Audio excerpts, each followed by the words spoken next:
some bacon too, but hurry. Well.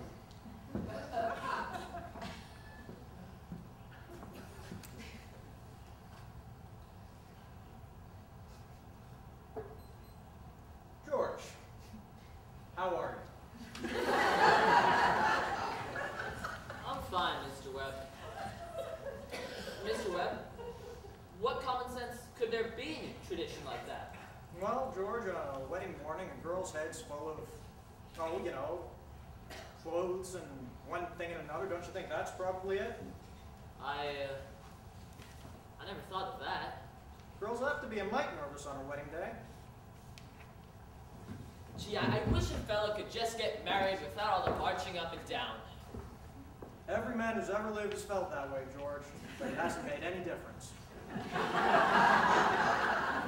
It's the women folk who have built up weddings, my boy. For a few years now, they've had it all their own. Man looks mighty small at a wedding, George. And all those good women standing shoulder to shoulder, making sure the knot's tied in a mighty public way. Well, you believe in it, don't you, Mr. Webb? Yes. Oh, yes. Now, don't misunderstand me, George. A marriage is a wonderful thing. A wonderful thing. Don't you forget that. No, sir.